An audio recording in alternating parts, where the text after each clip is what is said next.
Louvado seja nosso Senhor Jesus Cristo.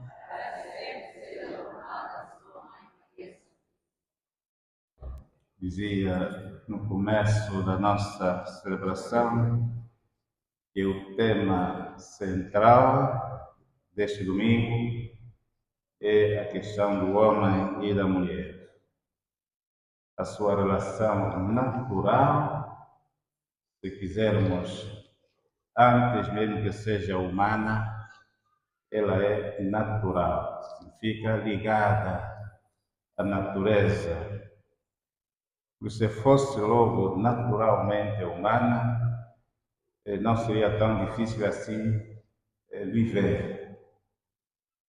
O primeiro texto apresenta-nos o homem ainda sem Eva, Adão sem Eva, é apresentado como chefe da criação, chefe de tudo que Deus tinha criado, e cabe a ele até de conferir os nomes, identificá-los e dar o nome a cada animal, a cada ser criado.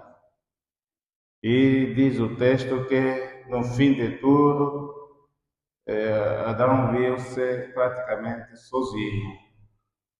Os outros animais tinham macho e fêmea, mas ele não encontrou uma auxiliar semelhante a ela.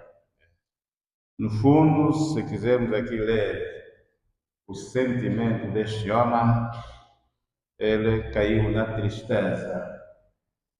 Como quem diz, o que me é confiado está completo. E eu, que sou responsável de tudo isto, fico sozinho. Então dá para ver que o nascimento da mulher, dentro desta explicação yavista, é uma explicação yavista, Yahvé. Alguns já ouviram falar dessa palavra Yahvé, que é Deus. Os judeus têm duas explicações da criação do mundo. Tem esta, que é chamada Yavista, significa Deus cria diretamente, sem auxílio de nada, do nada tira a criação, significa dele mesmo, tira tudo o que pode existir. Se quiserem depois, irão ler a história que começa aqui nesse capítulo 2 e que vai até o capítulo 3 e descobrireis uma outra explicação que Assiro-Babilônica, portanto, dos vizinhos. Acho que o microfone foi embora. Então, Assiro-Babilônica, é um demônio que quer que não fale mais. Então, essa explicação assiro-babilônica apresenta-nos um Deus oleiro. O primeiro Deus faz as coisas sem usar nenhum material, né? Do nada tira tudo.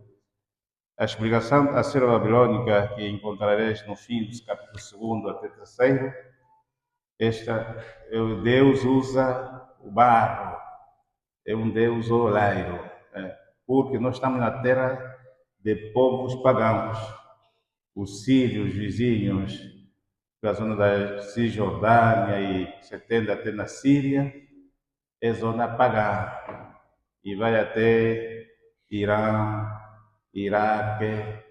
Todos esses povos são assiro-babilônicos.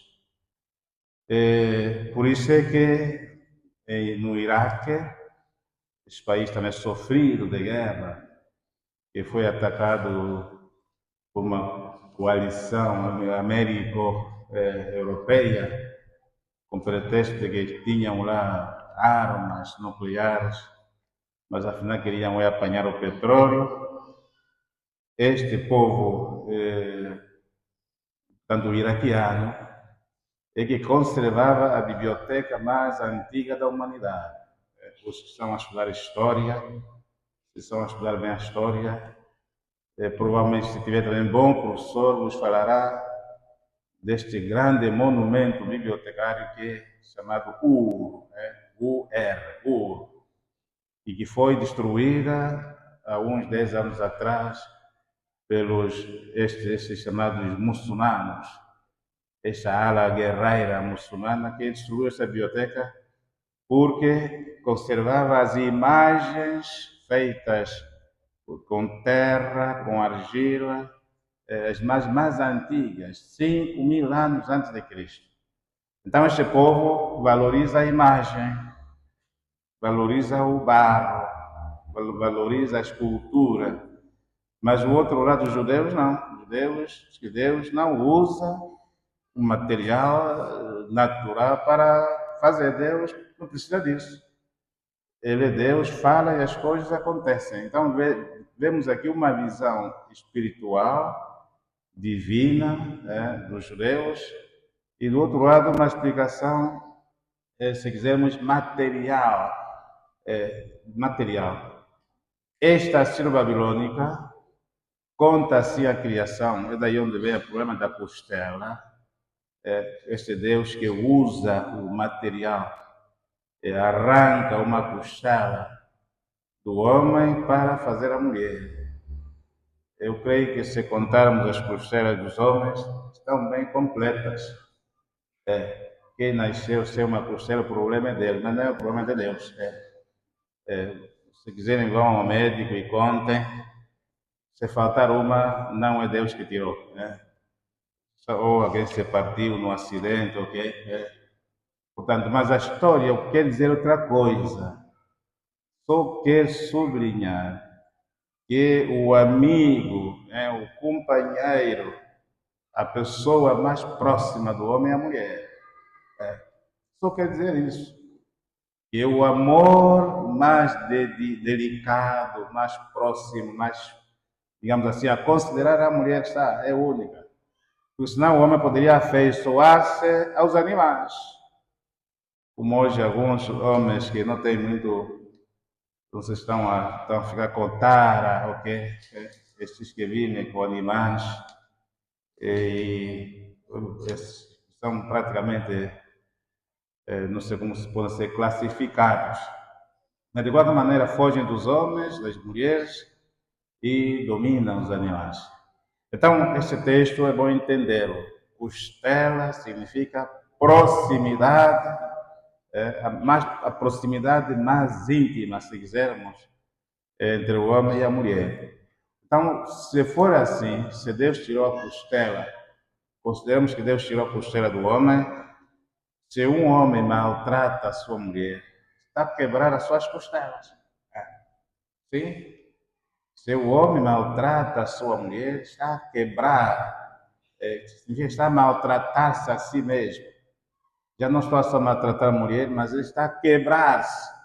Porque este homem que se separa, por exemplo, se vamos no caso da separação, que está no Evangelho, e mesmo na primeira leitura, não separa o homem que Deus uniu. Aparentemente, parece que quem foi embora está feliz, mas é ilusão. Quem tinha feito o compromisso com aquela mulher, que às vezes ele custou muito tempo a namorar, gastou muito, Aquele tempo parece que não custava muito, O namoro das 50 anos atrás parece que eram baratos, porque não se saía com a mulher, A mulher ficava aí pertinho para fazer assim um chá assim, pronto, estou aqui. Hoje as namoradas são caríssimas, são exigentes, E se notam que não há dinheiro, também não ficam.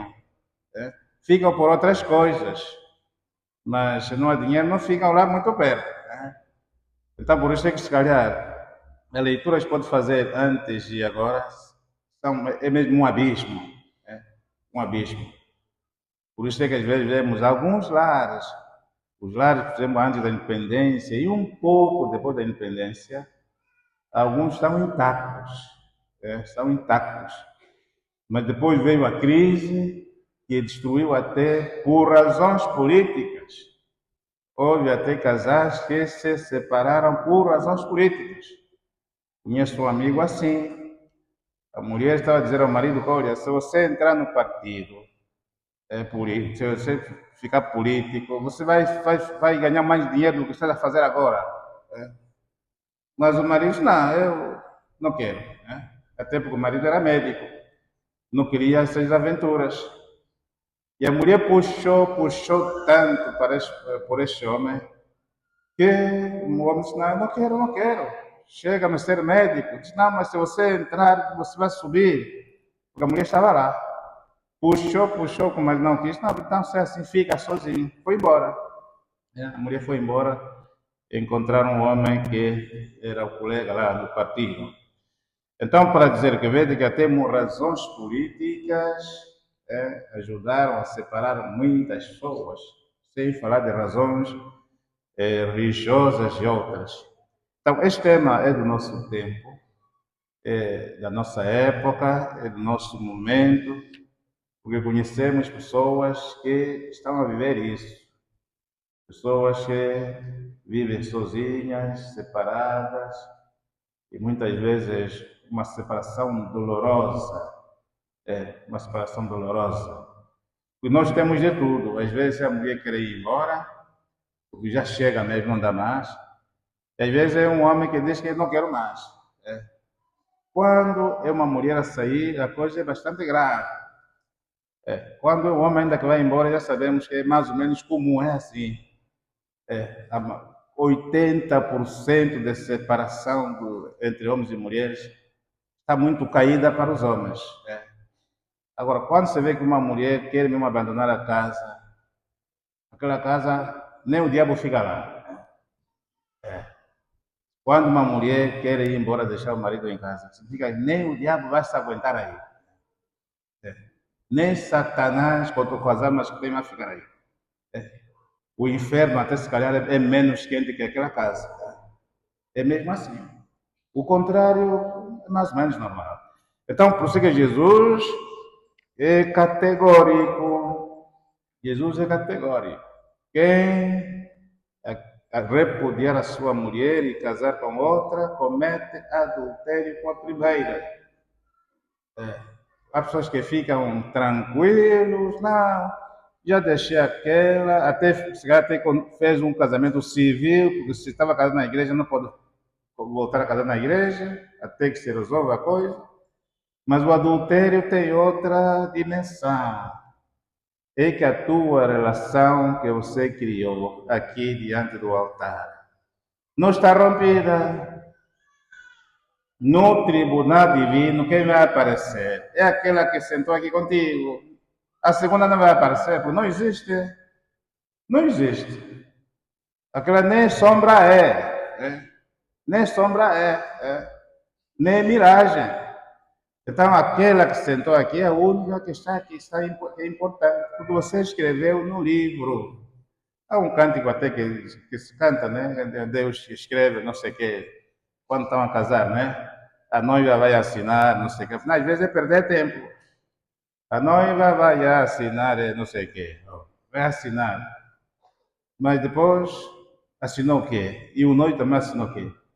Então, para dizer que, quando Jesus diz que o adultério não tem nada a ver com as expressões humanas, de adaptações, de procura de felicidade, mais ou menos, não. O adultério é mesmo nessa secção. A nossa relação é com aquela pessoa. Mesmo que eu viva com outro ou com a outra, Deus só conhece aquela pessoa, não conhece outra. Então, a gravidade está aí. Por isso que Jesus apresenta aqui o exemplo da criança. Quem não acolher o reino de Deus como uma criança, não entrará. Vai ficar mesmo aqui na terra. Então é importante que no casamento haja uma relação assim de crianças. Crianças. Há casais que não sabem brincar, nem sabem estar juntos para brincar, para contar histórias. Quando namoravam faziam isso, agora já não. Nem querem ficar próximos, sentados um ao outro, parece que a outra já não é a mesma. Nem gostam de sentar ao lado dela. Casais que nem se abraçam para se saudar, têm saudade durante o dia. Oh, minha amada, vem, esperei por ti, estás cansada? Não. Então, aquele cuidado do namoro desapareceu. E aqui é bem importante os que namoram. O namoro não acaba. O namoro não acaba com o casamento. Se o namoro acabar com o casamento também acabou. O namoro é mesmo se cola e gengibre do próprio casamento. Faz parte, é a vossa vida. Quem não está nessa vida não é a vida dele. Mas se o casal apagar os sinais do namoro na vida, então vai faltar alguma coisa.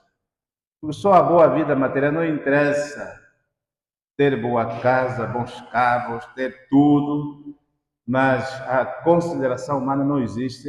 A vida não presta. A vida não presta. Então vamos rezar a Deus para que os casais conservem o coração que atende, que agradece, como diz o Papa, o coração que olha, o coração que escuta, o coração que dialoga, o coração que é transparente, e não o coração que às vezes esconde muitas coisas. Hoje, por exemplo, a questão do dinheiro é que está a pôr muito problema nos lares. Nós temos uma estatística a nível da igreja muito alta dos problemas causados pelos familiares. Os familiares estão a provocar muito problema. Quando o filho ou a filha começa a ganhar bem, começa o problema. Começa mesmo. Sobretudo quando é a menina que está a ganhar mais e o marido ganha pouco, a família diz mesmo assim: tu não podes sustentar o teu marido, esse marido não dá. Porque a família está interessada no dinheiro da filha. Mas quando é o contrário, não há problemas. A estatística aponta que quando as senhoras começam a ganhar bem, não é mal, mas aponta que a vida no lar se degrada. Fica degradada mesmo. O nível da consideração fica bastante precário. Então é importante que, mesmo tendo grandes possibilidades, que procure mesmo guardar o coração simples, coração verdadeiro, coração humilde, coração que fala direto, transparente. Porque senão a gente nem chega a velho. Como dizia o Virgílio Coelho, aquele jornalista, que à meia-noite na LAC passava programas bastante profundos de literatura, e uma das frases que dizia é que quem não ouve, sobretudo quem não ouve conselhos, não chega a velho. E conselho não é só para os mais pequenos. Os conselhos é também para os casais. Sentar para escutar a outra. Sentar para escutar o outro. Há uma pergunta que às vezes nos fazem a nós padres, os nossos superiores, quando vêm visitar as nossas casas, vêm de Roma ou de Portugal. A pergunta que nos fazem às vezes é difícil de responder. A pergunta é esta: Frei Miguel, estás feliz? Sente-te feliz? Às vezes eu preciso fazer silêncio para responder. Eu nunca consegui responder diretamente. Às vezes respondo assim: dá para viver, dá para viver. Porque felicidade, como está a dizer que estou feliz, é muito difícil. Que tipo de felicidade? Mas, de fato, esse é o desafio. Por que não perguntar ao outra e ao outro se estás feliz? Quem já perguntou à sua esposa se está feliz e quantas vezes o fez? Perguntar ao esposo se está feliz e quantas vezes já o fez? Por isso é que, se calhar, hoje, no nosso tempo, era bom imitar o modo como se preparam os casamentos. Porque o modo como se preparam os casamentos na família e na igreja conta muito. Em certos países, ninguém casa sem certificado que habilita as capacidades chamadas matrimoniais. Então, ainda à noite tu falava disso. Seria bom, por que quando é um estrangeiro que casa em Angola, pede-se o certificado de capacidade matrimonial? Mas o angolano, agora ainda parece não sei como é que fazem, tem que saber o que eles fazem lá na conservatória. A conservatória também está a passar um certificado de habilitação matrimonial por causa do casamento canônico concordatário. Será que sentam com os noivos, chama-se um psicólogo, um jurista, um sociólogo, para ouvir os noivos e certificá-los, quer dizer que pelo menos têm capacidade de 70% a 80% para poderem contrair matrimônio? Isso parece que não se faz muito. E era bom que as próprias igrejas ajudassem a sociedade nesse sentido. Um psicólogo a passar um exame, né? Ao casar, devemos se apresentar um atestado de habilitação, né, para o casamento. Quem não tiver habilidade tem tendência a loucuras, a vinganças. É melhor que fique sozinho, né? Porque senão vai bater nos outros quando quer. Porque há mesmo homens e mulheres que têm gosto para a violência. Violência na linguagem, violência física, provocar mesmo os instintos do outro, né? Sem grandes, digamos assim, razões, sem grandes razões. Isto não é cristão. Ora, nós cristãos deveríamos passar pela comunidade dos Atos dos Apóstolos, naquele capítulo 2, versículos 42, e um pouco adiante até o capítulo 4 dos Atos dos Apóstolos, quando os pagãos olhavam para os cristãos e diziam assim: vede como eles se amam, vede como eles se amam. Há um paroquiano aqui que agora vejo pouco, sempre que venho a servir, estou vindo de carro, o encontro às vezes aí na polícia. Ele já deve ter já 60 e tal anos, mas sempre a mão dele pegou a mulher dele. É engraçado. Ele está sempre com a mão com a mulher dele, está a andar, né? Mas os jovens não sei se fazem isso. Acho que a mão da mulher pesa, né? Mas este já deve ter os seus 60 e poucos, mas estão sempre juntos assim, abraçados. Né? Estão andando na rua assim. E é bom que as pessoas saibam que esta aqui é a mulher do fulano. Isso é importante. Porque há homens alérgicos à mulher dele mesmo. Alérgico. Não quer levar assim a mão antes que me digam que afinal já tenho mulher. Tá vendo? Até vimos aí andar com alguém. Não, era uma irmã da igreja. Nos encontramos no caminho. Né? Mas te pegou na mão. Tá vendo, as mulheres são muito ousadas. Né? Não sei. Então, às vezes é assim. Mas era bom que esta identificação do amor fosse querida. Mesmo os namoros aqui em Angola não são muito transparentes, né? Onde é que os jovens namoram? Os vossos filhos namoram onde? Hã? Onde é que namoram? Mas namoram. Só trazem problemas para casa. Alguma vez viram os filhos namorarem? Há alguns casos, mas muitas vezes só sabemos que o filho está a namorar quando começam a aparecer problemas. Porque fez, porque desfez, porque tinha não sei o quê. Seria bom ajudar os filhos a namorarem. Aquela relação daquele rapaz que diz assim: vamos esperar ainda. Estão a passar 4 anos de namoro, vamos esperar ainda. mas às vezes já fizeram muita coisa. Já estão casados há muito tempo. É? Uma jovem me dizia, senhor padre, eu pequei tanto. Se a minha mãe soubesse um bocadinho do que eu fiz, ela ia se matar. É, porque é muita coisa que se passa na vida dos filhos e das filhas. É muita coisa.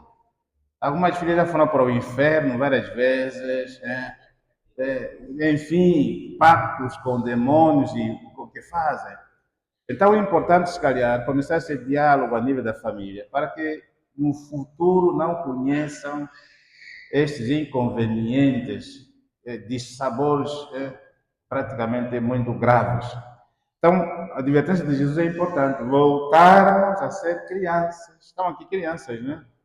Dayama, numerosas e identificadas, né?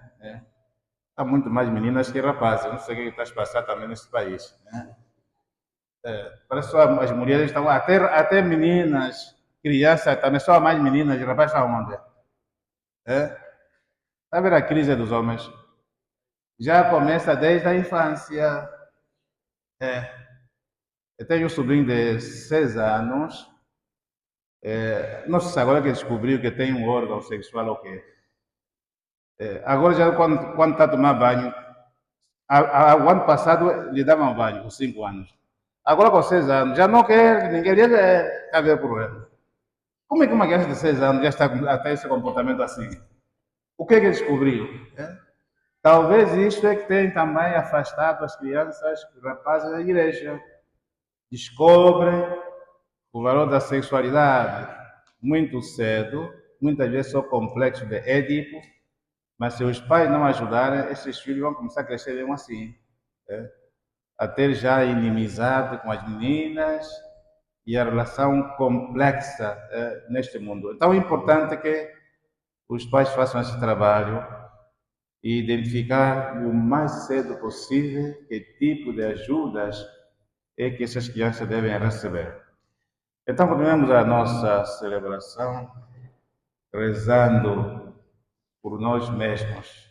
E se um casal sabe mesmo que tem problemas, peça ajuda de um psicólogo. O psicólogo não é para malucos. Aqui em Angola temos medo que o psicólogo é para malucos. Não. Se o psicólogo estudasse para atender malucos, ninguém estudava isso. Ninguém. Psicólogo é mesmo para atender a vida normal das pessoas. E não é pecado os nossos familiares, os casais, terem um psicólogo, terem um médico de família. Não sei como fica em Angola, mas ter um psicólogo, um médico de família, um conselheiro na família é normal. São 3 figuras importantes: um conselheiro, um médico e um psicólogo. E a vida vai continuar e conseguimos resolver muitos problemas. Então vamos unir-nos a esta igreja de Luanda e chora este homem de grande sentido humano, o cardeal Alexandre de Nascimento. É um homem de ampla cultura de proximidade. Se alguém disse que foi ver o cardeal e não o acolheu, é mentira. O cardeal, mesmo estando no corredor do paço, onde você o encontra, mesmo sem ter pedido audiência, ele podia estar contigo quase 1 hora, 2 horas a conversar.